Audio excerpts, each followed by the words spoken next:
was it like, and you know, how did you find it? So going to Lesotho with Harry back in 2015 was amazing. I'd recently been made ambassador of Harry's charity with Princesa of Lesotho, Sentebale, and it's all about...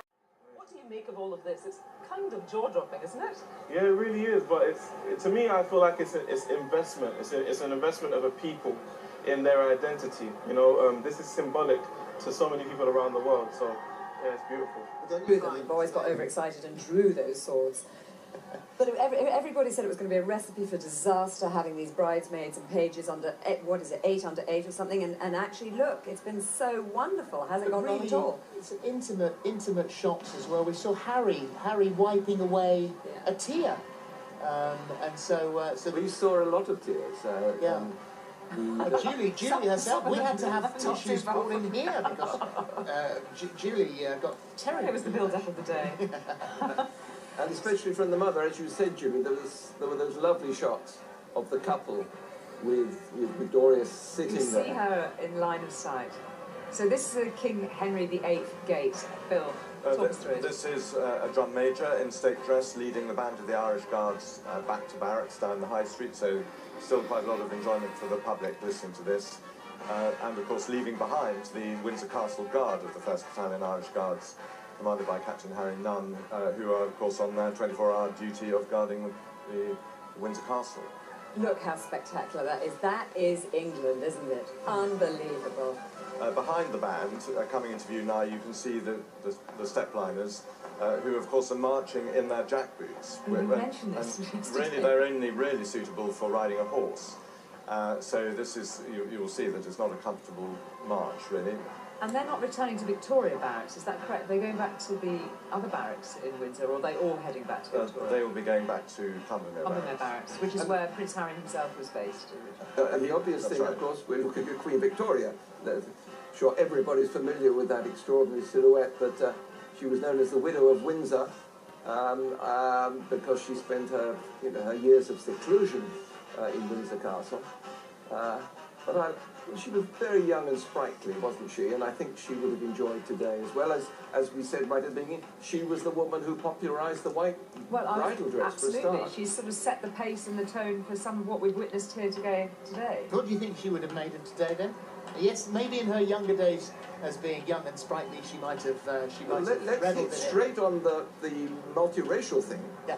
You know, in days of prejudice, she was the person who had those servants from the subcontinent, and to whom she was close enough, about whom a few movies have been made. So. Victoria and Abdul, the most recent one, and certainly a great friendship blossomed there. And there we can see also the Guildhall, which is where the last big royal wedding took place here, where Charles and Camilla got married, and then came up to Windsor for a ceremony of blessing. And when I went there to inspect it the other day, they were very anxious to tell me that Elton got married in the very same room.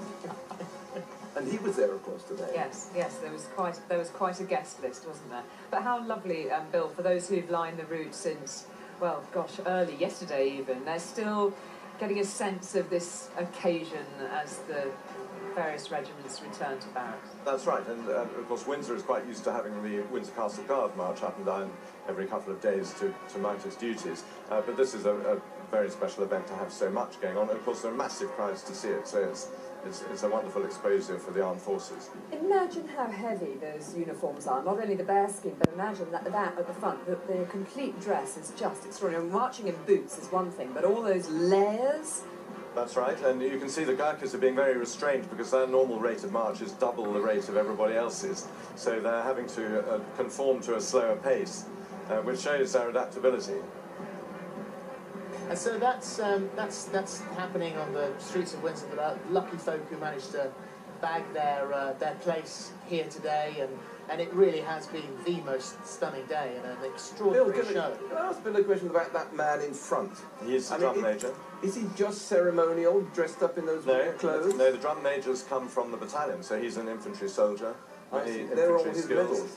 And those are all his, yes, so therefore those are all his medals, but he's the drum major of one of the Foot Guards battalions, and so he's not a musician of the band. He is an infantry soldier who runs a corps of drums in a battalion. So India, what now? The royal couple and the royal family, everyone's back in Windsor Castle, the safety and sanctuary of that castle.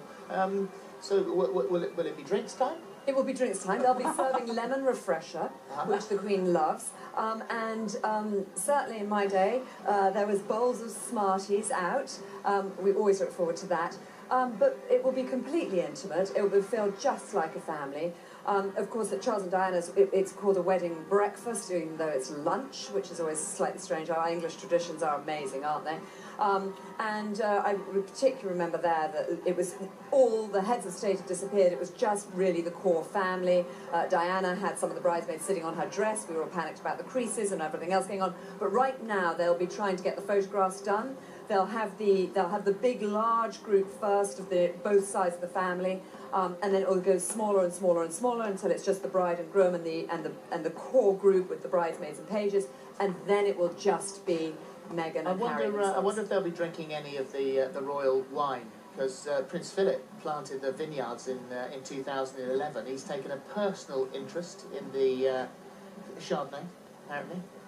Pinot Noir, although he only drinks beer. He drinks beer, though he doesn't drink wine, but he's taken an interest in planting it. And we know that Meghan is a fan of the big Italian reds. Tignanello is her favourite red wine, so maybe she'll have a little bit of that. She's got a blog after, doesn't she? Tig, the Tig, yeah. Let's go to Mary.